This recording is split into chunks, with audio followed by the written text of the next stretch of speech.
Hello and welcome to this evening's A World Awakening. Now, A World Awakening is Andrea Perron's show. I am not Andrea Perron. I am Rupert. Andrea is busy in the build-up to Halloween, doing in-person events all over the country. And so she asked me to step in for her today. For those of you that don't know me, I am a spiritual advisor. I am a space scientist. I am an alien contact specialist. And in today's show, I am excited to welcome two of my close friends and Andrea's friends also to this show, April McQueen and Bettina Norman. And maybe, Bill, you could let them in now, and then I will go through a full introduction. Hello, you two. Thank you so much for being here. Thank you for it. You're very welcome. Now, April McQueen is the co-owner of Omnia Events, formerly KC Spirit and Paranormal, and also leads the Omega Paranormal KC. KC stands for Kansas City Investigative Team. She has experienced many unexplained phenomena, including shadow figures, telepathic communication with extraterrestrials, a close encounter with a UAP, and more. April's mission is to bring more of an understanding around the paranormal and host events where people feel comfortable to discuss their personal experiences with the mysterious universe. And Bettina was born and raised in Germany. She is an accountant by trade. She is also an international master Akashic record reader, a medium, and certified Akashic record teacher with over 10 years experience in giving readings to hundreds of people. She is also co-owner of KC Spirit and Paranormal, a metaphysical and paranormal event planning organization.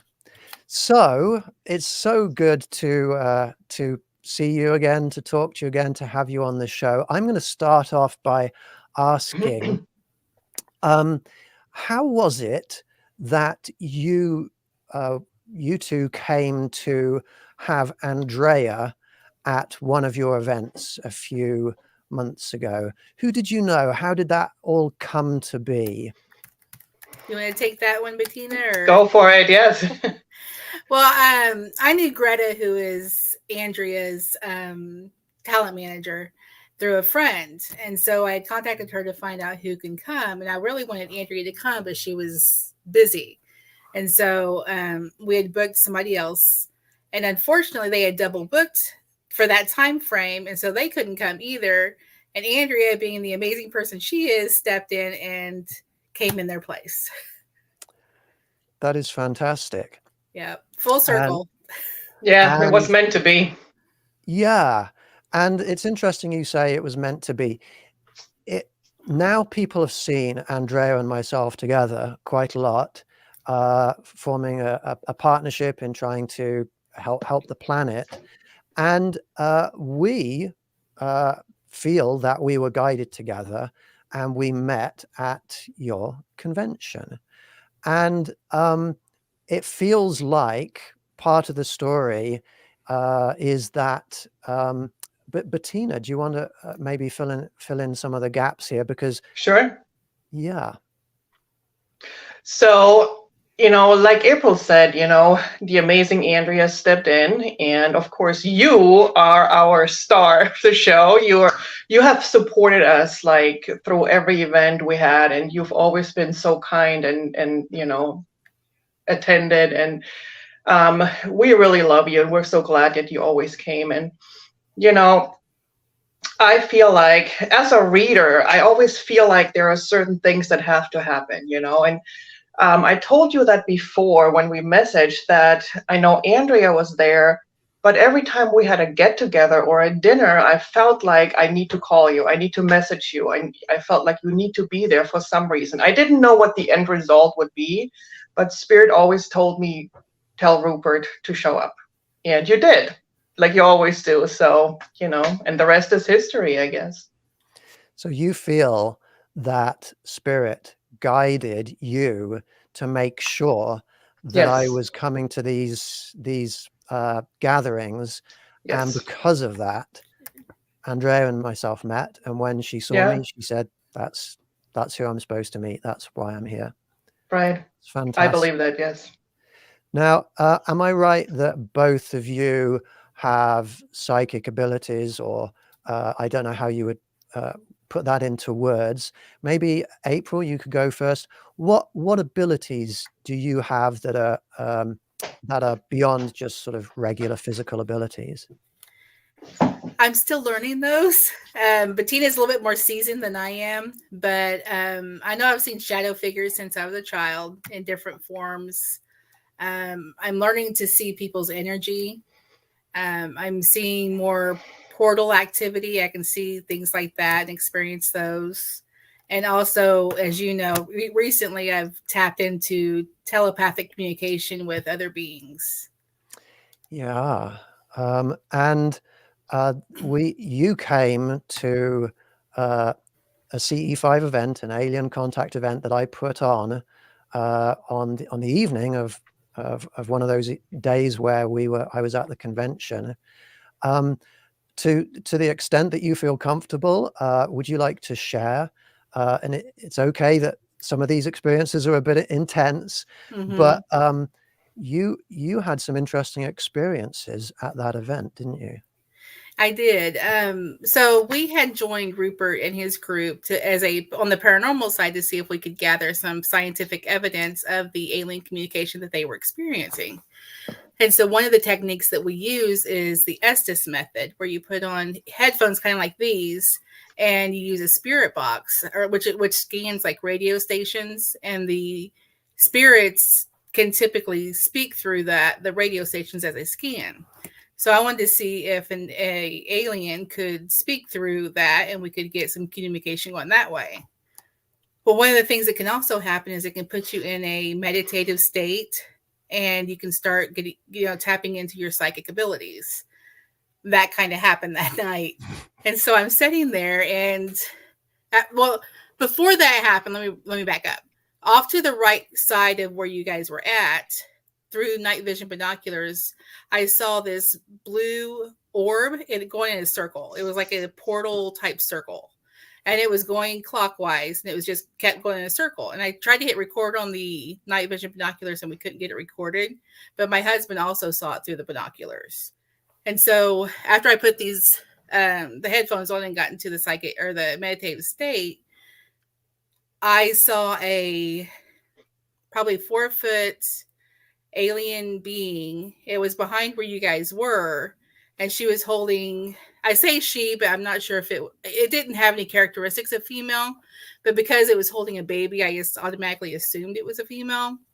And she started talking to me about what they're going through as a race on this planet, and how humans are affecting that.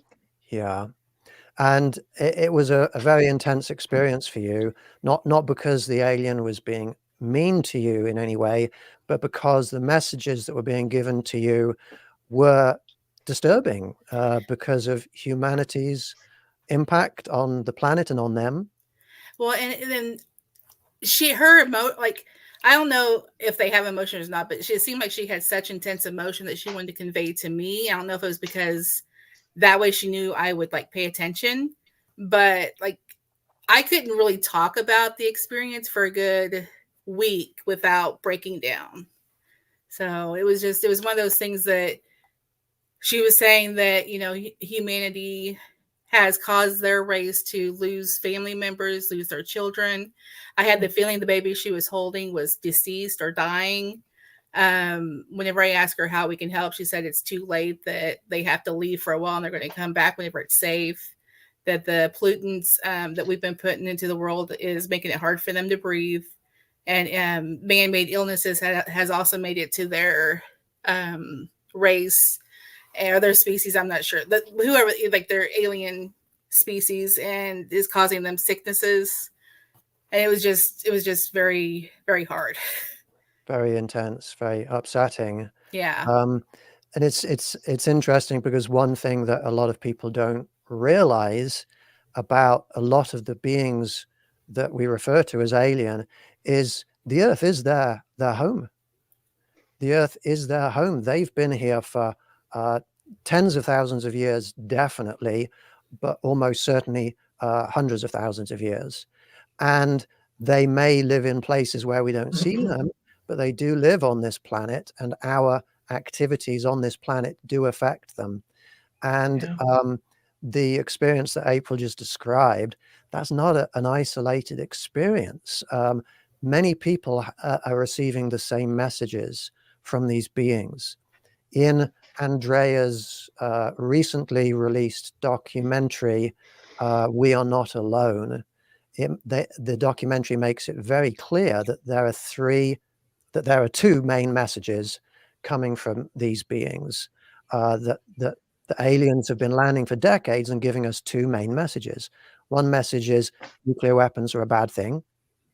The second of the messages is environmental, that we're devastating the planet, that we're pushing ourselves towards a catastrophe. So, April, I'm so glad that you, in spite of a very disturbing experience, you had the courage and the strength to tell me about this, and to make a decision that you would actually like to help them if you possibly can. Yeah. I'm still trying to figure out how. I'd like to see if we can replicate that at some point and see if we can get more answers to find out how we can help. But I guess just living day by day and the best we can is what we can do right now. Absolutely. Well, I will be coming back to the Kansas City area again as soon as I can. So when the weather's a little bit warmer, hopefully we can do another of those. And Bettina, would you mind explaining how do you describe your abilities? So what I do is I read the Akashic Records. And so for those who don't know what that is, the Akashic Records is really the journey of your soul. So if you believe in multiple lives or reincarnation, so it would be from the inception of your soul up until this very moment. Everything your soul has ever experienced, whether it is on this planet, in this universe, or wherever your soul was, there's a record of that. And that's where I tap into. And I get the information from what we call in the Akashic world, masters, teachers, and loved ones. So masters and teachers are higher beings. Some of them have incarnated into a human life and some of them have not. So that's kind of it in a nutshell. I guess I could talk about that for a long time, but that's kind of the basics of it. And so when I open somebody's records, I tap into, or I talk to their masters, teachers, and loved ones and spirit guides, and that's where I get the messages. So it's really about what do the higher beings in your life or in your soul, that are connected with you on a soul level have to tell you. It goes really deep. A lot of times people come to me and they want readings, and once we go really deep, they're almost shocked. And I always try to warn them, I said, are you sure you want to know everything? And they're like, oh yeah, sure. And then once I dive into it, and they're like, oh my God, I didn't know it would be that deep. So I guess you call it psychic, but it's really more than that. It's a lot more. And lately what I experienced is, for me, I made a decision that I would like to be more connected to the galactic, whoever's out there, more on a galactic level. And it's coming. It's a process. It doesn't happen overnight, but I'm connecting more to beings that are not from this planet. And so, it's great. I love it. And that's what I do. So I do readings for people. That is fantastic. Thank you. It's interesting, actually, at the conventions that our conventions that we've been doing together, I've started to get various mediums from around the room, coming to me, bringing people along, and saying, "Hey, Rupert, I don't usually see aliens when I talk to spirits, but there's an alien with this person standing with this person, and I feel like I should bring this person to you to talk to." Wow. Yeah. Now, I don't know much about Akashic records at all, so I apologize if my questions might No, that's fine. seem uninformed. When I think about records being stored somewhere, I've got an image of like stuff being written on paper in a folder somewhere. But is that the case, or is it more like there is access to being able to come into a time and a place and see what is or what was? Do you know in what form records exist? I think that we talk about records because on a human level, this is what we can comprehend, right? So I always tell my clients, sometimes I have a hard time to describe what I'm hearing or what I'm seeing because there aren't enough human words to describe the divine messages that come in. So when I say records, it's the easiest way to describe to people to make them understand where I'm going. So I guess what I would say is like your whole existence is like a hall of records, like a humongous library. And then each life you had is a book. And so there are higher beings that are like the librarians, so to speak, and they take care of your records. But really, this will make it easy for people to understand what I'm tapping into. But it really is what you said. It's all on an energetic level. And so yes, so I do go to a place and a time. Sometimes when I open someone's records, I immediately get a past life, and I usually get that because the trauma or whatever happened in that one particular life really still impacts the person in this lifetime. So there's always a reason why spirit shows me whatever they're showing me. And usually it is spirit knows what's good for us. They see the bigger picture. They see what your soul plan is, what your soul contract is, so to speak. And so lots of people have asked me whether, I see the bad stuff too. And I usually say no, because spirit knows what's good for us. And they will only show me what's beneficial for you to know at this moment in your life. Okay. So if you had a reading like today, they would tell me X. Okay. And then if you come back 6 months from now, the reading would be totally different. So it's always for what would benefit you in this moment in your life. Okay. And spirit knows what's good. So they would not give us something that would like really scare us or, hurt us in any way. So. Wow. And when you're giving readings to people, you're seeing ascended beings or master beings. You're actually, do you perceive the beings in front of you assisting you? So sometimes I do. And again, it depends on the spirit or the spirit guides of the other people, and how they want to show themselves to me. So the messages come through all 5 clairs. So if you're not familiar with the clairs, it's clairvoyant, clairsentient, clairaudient, and claircognizant. And so the messages can come through in all of those ways or just in one. So it all depends on how their spirit guides want to communicate with me. So it could be all of it or maybe just one way. Wow, fantastic. I'm curious to know when you two first came to the understanding in your lives that you had abilities that were outside of the norm, abilities that your friends around you or your family didn't have. April, can you remember your first sort of experiences or realization? Well, growing up, like I said, I saw like shadow figures, but I thought everybody had seen them, so it didn't really faze me very much. But around 5 or 6 years ago is whenever I actually had my spiritual awakening. and it was down in Eureka Springs. And my husband was into crystals and stuff, but I thought they were just rocks, so I didn't really, care one way or another. So he was looking for this rock shop, and he was just looking for a certain rock.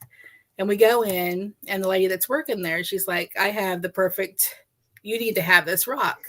And it was a celestite, a little blue crystal. And so she's like, you need this one, and you also need, it was a brown crystal. It was in the shape of a heart, and I forgot what the name of that one is. It starts with a C. So I was like, okay. And so I go back to our cabin, and my husband likes to meditate. So I was like, okay, I'll give it a shot too. So I lay down. I put these crystals, one on my heart chakra and one on my forehead. And I start seeing colors and images and stuff that I'd never experienced before. And that kind of woke me up to be like, okay, what is this metaphysical stuff? And started learning a little bit more after that. Wow, that's very cool. And Bettina? So luckily I grew up in a family, I call my family the Addams family. So they all do something weird, so to speak. So I have aunts that do tarot cards, and my mom was always able to kind of, and that sounds probably a little like brutal, but she was able to see when somebody's about to pass over. She always told me, oh, they look like they're going to die very soon, which is, I don't know, maybe it's not a gift, but it's something. So my whole family has always been very in tune with this. So when I was growing up, I was always encouraged, like, well, if you see something or you feel something, just let us know. And so I've known, for example, my earliest memory about something in the metaphysical world was when I figured out, I was maybe 5 or 6 when I figured out the law of manifestation. Because I remember vividly thinking to myself, it's kind of weird. Every time I wish for something, it comes true. And I can't remember how old I was, but maybe 5 or 6. I was very young. And when I talked about it to my family, they're like, oh, yeah, that's how you do it. You just send it out to the universe, and the universe will take care of it. So I feel I was fortunate. My family was very open, and they always encouraged it. And so for a long time, when I kind of was reading people, I didn't know what to call it, psychic, medium, there's so many terms out there. And then about 10 years ago, I had a reading with my teacher, a mentor. I had an Akashic record reading, and I'm like, that's it. This is what I need to learn. This is what I need to do. And I finally had a label. I had a name for, I can describe now what it is that I'm doing, And so I just kind of put a name to what I've been doing all along. I put a little sticky on it, or you know what I mean? It's like I've been doing it all along. I just gave it a name finally at some point. And so it's hard and finding names for things and trying to navigate what does this specific name mean. I mean, what I've noticed that you two use is it the words paranormal and metaphysical? How do you define the difference between those two words? It's a good question. That really is. Whenever we look at, as a event planner side of it, whenever we look at vendors, there's a massive difference between the paranormal vendors and the metaphysical. Metaphysical tend to lean more towards the psychic and spiritual side, whereas paranormal looks at the scientific evidence to prove the existence of the metaphysical, if that makes sense. Wow. I did not even know that there was any kind of distinction like that. I'm going to need to replay this recording and listen to those sentences and try and get those definitions clearer in my head, because I just use them for anything that isn't normal. But so for us readers, we believe anything really. I mean, we're like, it's out there. We don't need proof. We just know because we tap into it every time, So for us, that's proof enough. And then for somebody like April, Go ahead. No, it's fine. For somebody like April. Okay, I'm going to say April, go first. Go for it. The paranormal is kind of the same way, but they tend to to have that physical proof in case somebody says, well, how do you know that's even happening? Or how is this Yeah. true? Because then you can say, okay, well, here's an EVP. Here's a voice that nobody in the room did, or a shadow figure going across the screen. That's obviously not a human right there.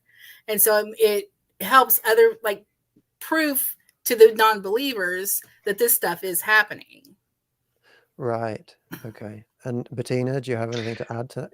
No, I just was going to say the same thing. And somebody like April, they just need proof. They want to have evidence, you know. And for somebody like me, it's like, I just know it's there because I feel it, I see it, I just know it, you know. And the answer you as readers, what we give sometimes when people ask us, well, you know, why do you do this or why do you do that? And the standard answers is always like, because Spirit told me to, you know. And so, you know, we don't need gadgets, but like April is just somebody who likes to do that, you know, and that's kind of where it has to do with what we were saying earlier, how you had growing up, you had this support behind you, and I had more of the conservative Christian background where any of this stuff was all evil.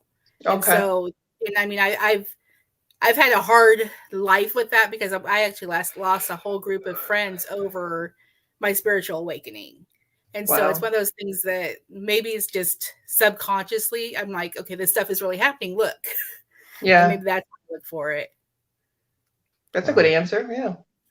Oh, April, I have to tell you, on the paranormal side, I just bought a thermal imaging camera. I'm jealous. Are you going to use it for your CE5 events? Oh, yeah. It would have been so useful to have that at the event that you came to. Mm-hmm. Do you recall what happened to with your husband and Julie? Let me tell everybody what happened at this event. We had another one of our another medium from your event come to my alien contact event. And during the event, she was seeing quite a lot of stuff. She saw a being sort of hovering above me in a protective way. She had a reptilian being materialized close to her, a face close to her. And this reptilian gave her its name, Ecard, I think. And Ecard placed its hands on her back and gave her healing over that session, because this lady Julie, a lovely person who we know in the KC Spirit and Paranormal community, she had been giving energy healings all day and was feeling very drained, was actually feeling quite ill.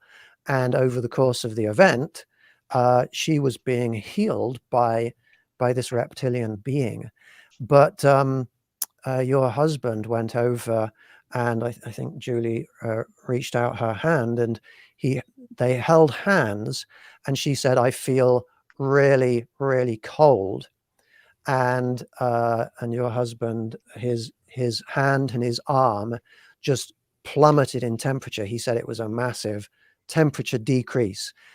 If I had the thermal imaging camera there, I'm certain I would have been able to record that drop in temperature. And who knows, maybe even an image of this Ecard being. That would be wild. That's cool. Very, very cool. So how did you two meet? Oh, Lordy. This one's yours, Bettina. God, I don't even know. Do I remember? So we were part of a group which was called, what was it called? Mocha and Metaphysics. Uh-huh. Yeah, it was a local group where people got together and just talk about metaphysical stuff. And so it was run by a mutual friend of ours. And so April was part of that group before I was. And so when I got there, you know, I participated in the group a few times. And I don't know. I mean, at some point, and I can't remember exactly how, the question came up, like, why don't we do a fair? And so then it was like 3 of us organizing the fair. And at some point, the other lady, she's like, you know, it's not for me. I'm going to step out of this. And so April and I were like, oh, okay, well, guess we're stuck with this now. And so we just went ahead and did it, and, you know, kept doing it so far. So yeah, it was kind of like, I wouldn't say coincidence, but maybe a synchronicity, you know, for us to meet. That's wonderful. Yeah. And now you two, you're not just event planners, you are leaders of a big spiritual community. How does that feel? Can you talk a little bit about the challenges of that and maybe the successes of that? One of the things that kept me going, and I think Noah has Bettina also we only started this 2 years ago. And one of the things that's kept us going is seeing the healing thing that the people get whenever they come in. Because a lot of times whenever they come out of the room, we're like, well, how was your reading? How'd you like it? Some people are in tears because it's like they just got the healing and the words that they needed at that moment. I mean, there was even one lady that I remember with you, Rupert. Was it? I think it was last year when she came in and she seen a picture behind you of an alien being. Do you remember that story?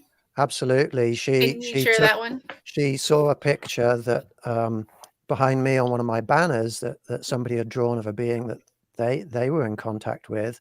She pointed at it and she recognized it from some of her own experiences, and she hadn't come to terms with her experiences. She didn't know what was going on. She was being visited by these beings and taken by them. She burst into tears and said, what is that? What is that? Why is it coming to me? She was devastated. And I went outside with her and her friends to try and talk to her about it, about what it meant, and give her some advice about what she can do. Yeah. Yeah, it's just situations like that kept us going, because we can provide a place for people that don't really understand maybe what's going on with their spiritual journey or things that's happened to them. And you have a room full of people that you can talk to and ask these questions to. I mean, that was very fulfilling for us through the years. Yeah. And I know a lot of people come in and they always so not scared, but very, I don't know, it's almost like timid, you know, they always say that first they say, you know, you probably think I'm crazy, but, you know, and I always tell them, no, you're not crazy.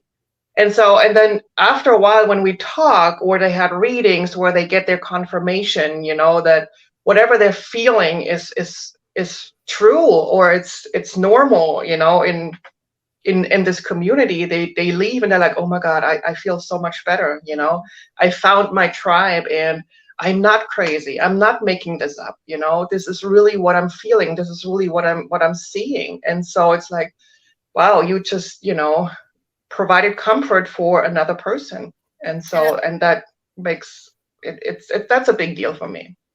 And a lot of people that come into these events, not a lot, but there's some, they feel alone. Like they feel like they're alone in this world, experiencing this stuff, and to know that there's other people experiencing the same thing. It just, I mean, you can tell the difference in their face whenever they walk in and when they walk out. Very true. That's wonderful, because there's so much of reality that we don't understand. Mm-hmm. And so many people are having experiences that are real, but you don't really talk about them in our society. Yeah. And so to come to an event like one of your events and suddenly have access to not just lots of people who are having the same experience, but in many cases answers. Yeah. That's transformative. That's evolutionary. That's wonderful. Answers. That's exactly it. Yes. Not just good advice or whatever, but answers. Yeah, I agree. One of the things that really impresses me about the events that you two put on is you, more than any other event organizers that I know, you deeply, deeply care about the people, the vendors, the guest speakers, and the attendees. You care, and more than anything else, it seems a little bit to me like you're on a mission to spread love, to spread light, That's how it comes across to me. Thank you. Yes. Yeah. That means a lot to us. Yeah.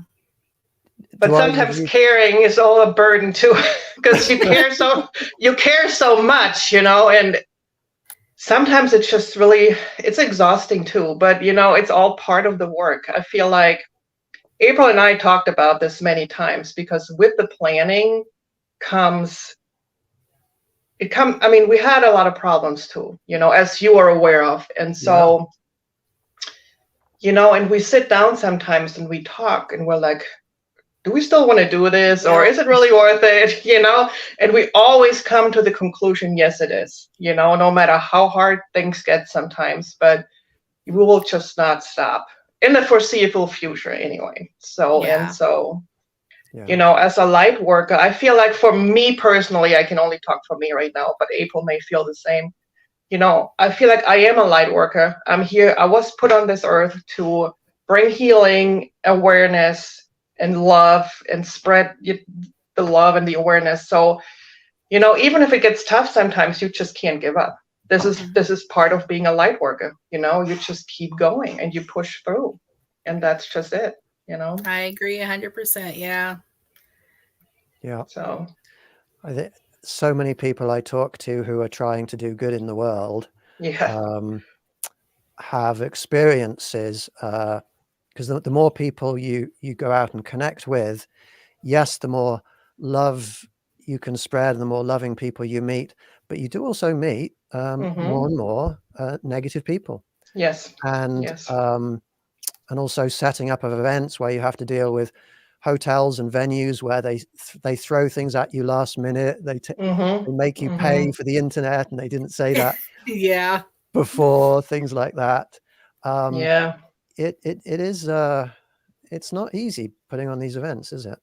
It's not. No, it's not. But at the end of the day, no matter how much we go through, we always come back to the fact that we need to keep doing this for not only for ourselves and the vendors, but for the community itself. Because even our last event, we had an event in St. Joe, Missouri, which it was our first event there. I think it's the first of this type of event in that area.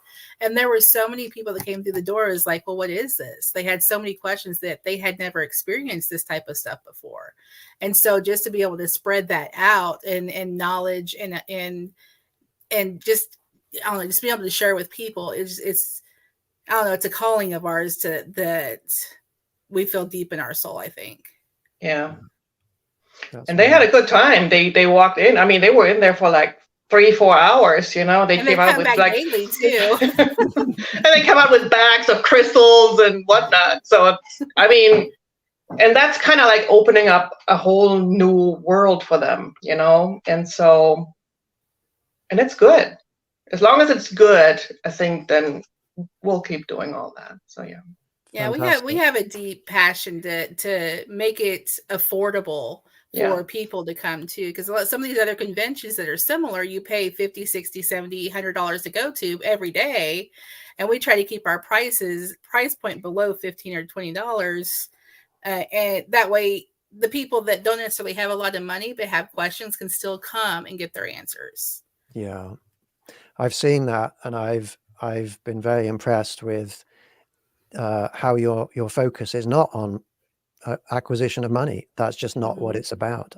Right. Obviously that helps, we've got to support ourselves, right. That's not the focus. Right. Yeah. Where do you see yourselves going in the future in terms of events? We're actually in the process of rebranding now. We haven't announced it yet, but we are changing our name and doing different types of conventions. We're going to start doing not only the metaphysical and paranormal type, but we're going to maybe possibly try UFO or homesteading, because homesteading is kind of something that people need to know too. Is like self-sufficiency. What if you're not able to go to the store and get food? You can still grow your own and learn how to preserve your own food. And so we're going to start doing those types of events, and who knows what other kind. Like, that's why our new name is Omnia Events, which in Latin, it means everything or all encompassing. Wow. Homesteading. So that would include things like growing plants. Preserving, canning. acquiring water Mhm. if the mains goes out. Yeah. That's fantastic. Yeah. I feel like the way the world's going right now, I mean, I feel like that people need to go back to figuring out how to take care of themselves in case something happens. And we're always trying with our events. I mean, yes, it's metaphysical and paranormal, and you get answers and it's fun, but we're always trying to get ahead of problems too, you know, and see where the trend's going, and see that there's something for everybody, you know. And so we're always brainstorming and see what we can do. Wonderful. I love those ideas. Thank you. Yeah. Do either of you have any sort of high points? Because you had so many different guest speakers come to your events, and either sort of in the public arena of the convention areas or backstage. Do you have any high points that you've experienced with any of these guests? Oh Do you my want to God. go first?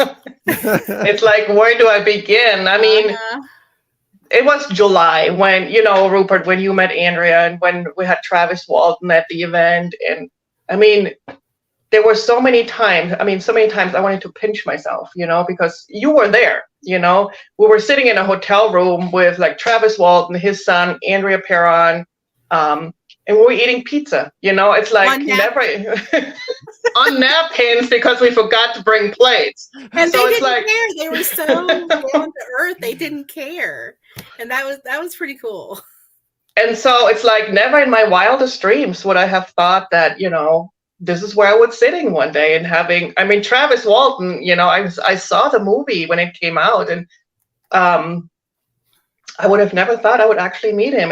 Or even Andrea. It was surreal, you know, all the get-togethers we had, and it's surreal how down to earth those people are. You know, I was a little bit intimidated when I first met them because I thought, well, surely, you know, they know who they are, you know, and, you know, they would not maybe mix and mingle with like the regular people, but they were just like the most loving and kind and accessible people. I mean, it just blew me away. It really did, especially Andrea. I mean, it's just like, it changed my life, really, meeting her, you know. That's wonderful. Yeah. When you two told me, I don't know, like a year ago or something, that maybe you're going to have Travis Walton at the next event, and I was like, oh, fantastic! I hope I get to meet him, and you know, because maybe we can have our booths together because we're in the same sort of field, right? And I would be just excited having a short chat with him, but then when that first morning where Travis hadn't turned up yet, and Travis was roaming around. Do you want to tell that story? Who, me? Either of you. So this was our first time where we had like real celebrity guests, right? And we Disclaimer knew here. Yeah. I mean, we care so much, but hey, it was just the two of us planning this, right? And it was a big convention. And so we thought of everything. I swear we did. But, you know, man, we just getting food organized was just a real problem for us. Okay. So we really failed in that department. So my apologies to Andrea and everybody who was there, but Travis comes to the convention center and he was really hungry and we had like nothing. Okay. And it was really embarrassing. We had nothing. Well, there was supposed to be a cafeteria open and it wasn't open because we had planned on like relying on that cafeteria. Yeah. And it wasn't open. And he had just come from a long flight, right? Yes. And I'm like, oh my God, I feel so embarrassed. What am I going to do? What are we going to do? And then I'm like, Rupert, see, so that's why you are our star, Rupert. You saved the day so many times. And I'm like, I just came to find you. And I'm like, Rupert, I'll pay you whatever if you just go and take Travis to lunch or, you know, get something. And you're like, of course I will. And we went and found him and, you know, you grabbed him, you got your car, you shoved him in your car and off you went. You know, it's like, You saved the day Yes, once you again. did. And so it's just, yeah, those are behind the scenes things that, good memories, good Yeah. memories. So Yeah. Very much Learning so, points. because there I was just hoping I'd be able to chat to him for a minute or two, and I'm taking him out for lunch or breakfast.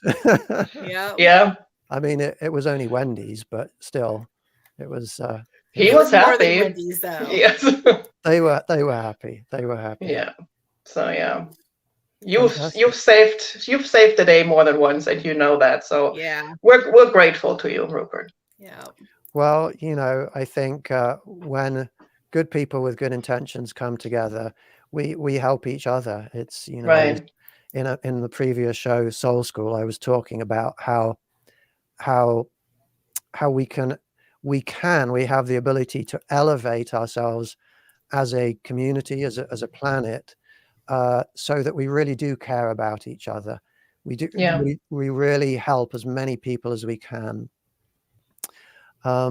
Yep.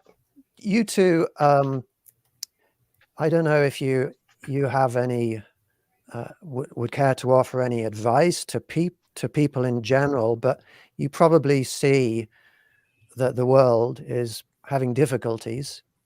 Do either of you have any thoughts about how, at a community level, a family level, or international level, do you see it?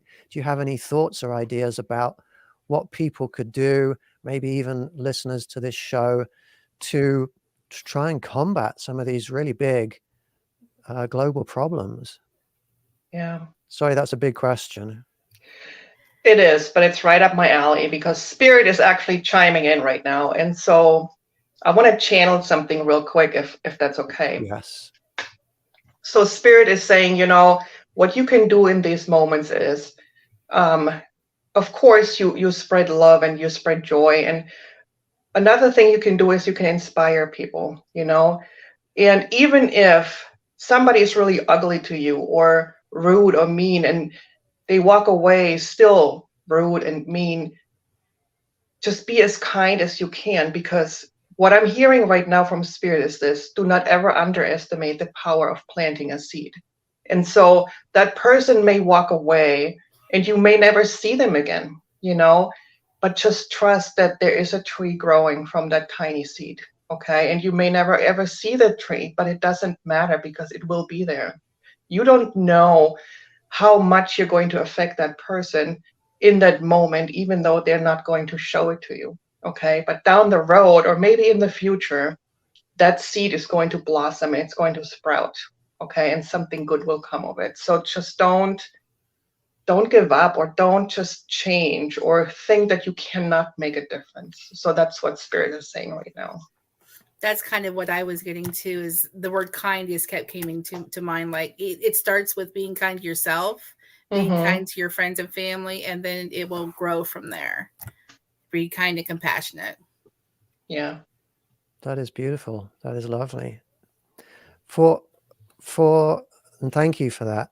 For people watching who don't have any psychic or spiritual or abilities or mediumship, can you explain, what does it feel like to receive messages from Spirit, or from, like, do you see things? Do you hear things? Do you see beings? What does that feel like to get messages like that? Okay, so for me, well, first of all, I want to say something. Every human being on this planet has the ability to be a psychic or a medium or a reader. It's the same way everybody can learn how to play the piano, but some people don't feel called to play the piano. They would rather go to a concert and listen to it, but they can still learn it if you want to. And it's the same with like being a psychic or a medium. Every person has that ability, but not everybody feels called to do it. Okay. So I feel like that's just what I want to say first. But for me, what it feels like is, so when I see things, for example, it's almost like having a memory. Okay. You can always see it in your third eye, and that the third eye is right here between, your eyebrows. So you either see a vision or something that feels like a memory. Sometimes it's just a knowing. So what I always tell people, listen to your gut feeling. When you have that feeling in the pit of your stomach and you just know that something is the truth, follow that, because that's your higher self speaking. Okay, that's your higher self guiding where you need to go. And sometimes it's just like getting goosebumps, or the hair in your neck stands up. It's just stuff like that, you know? And so it comes in so many different ways, but pay attention to just your body, you know, and your higher self will come through. And with me, I see more like images and get words. And the way I ended up growing my ability is I followed a book called The Key by Echo Bodine. And she talks about how we all have the pineal gland that gets calcified through the years. And you have to work on decalcifying that pineal gland. And you'll actually feel like a pressure in your nose area whenever that happens. And it's not always comfortable because you can get headaches, but then you know what you're doing is working, if that makes sense. Yeah. So if you were to have any advice for people who are embarking on this, it would be, how do you decalcify your pineal gland? There's a whole series of things that she explains how to do, but one of the things is like you go through the mental process of physically. Like, okay, so what she has you do is that she turns on a light switch on your forehead, and that's turning on your third eye. So you put these physical things you can do to the spiritual things that's happening.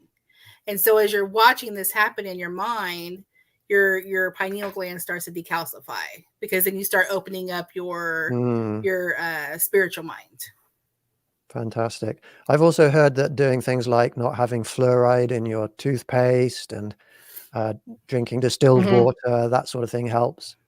Yes. Which is interesting, because I just actually took my daughter to the dentist, and they give kids fluoride every 6 months for their teeth. And I actually stopped doing that this year with Kira because I had read the same thing. And so it makes me wonder, like, if it's not a bigger picture of like trying to tame down that ability in people in childhood, because they're giving them, I mean, every 6 months it's fluoride. Mm-hmm. So it's just interesting to think about. That is fascinating. Yeah. Well, listen, we're moving towards the end of this show. I would like to thank you two so much for being my guests on the show. It's been a pleasure talking to you. If people want to come to one of your events, they should check out which website? kcspiritandparanormal.com, all spelled out. And it should direct you to the new website once that gets up. That is fantastic. Thank you so much. I wish you two, and I wish all of our audience members all the peace, love, and happiness that is possible in this world. Thank you so much. I'm going to say goodbye for now.